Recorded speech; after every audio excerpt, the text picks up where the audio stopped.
For those born after the 70s, it's hard to imagine a time when you can only get water for 4 hours every 4 days. I was born in the 90s, and to me, water just comes off the tap whenever I want. But water had actually been a problem for most of Hong Kong's history.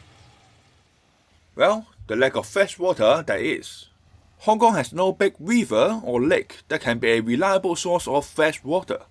It wasn't really a problem until the city's population exploded, from just a couple hundred thousands in the early 1900s to over 3 million in the 60s.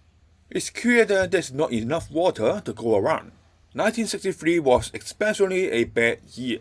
With water reserve at record low, the government had to severely limit water supply, resulting in scenes like this.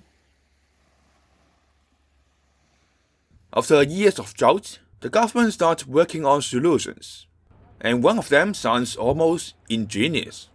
It's not like we don't have water, so why not just make fresh water from what we already have?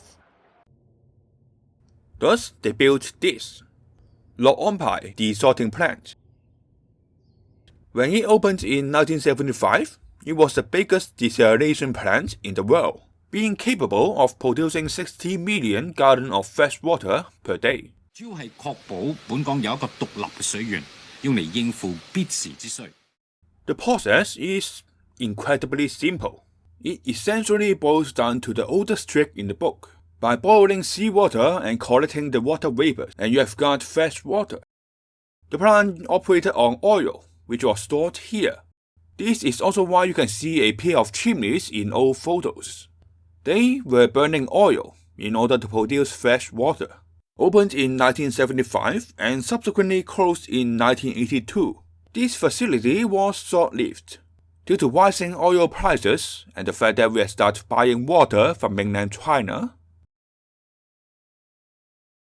Lok On Pai desalting plant ended up being a very expensive failure.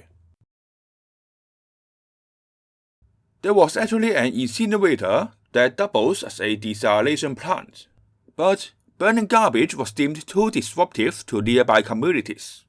So, the city gradually moved away from incineration in favor of landfilling. The incinerator was closed in 1990. Today, most of our water comes from the Dong River in mainland China. The rest from reservoirs we built over the years. For the past 30 years, we haven't been burning oil or garbage to make fresh water. But this year, 2023, a new desalination plant is scheduled to open here on the seafront of Zhangguanou. It will be using a process called reverse osmosis that I don't really have the expertise or time to talk about here. Let's hope it will work better than burning oil and garbage.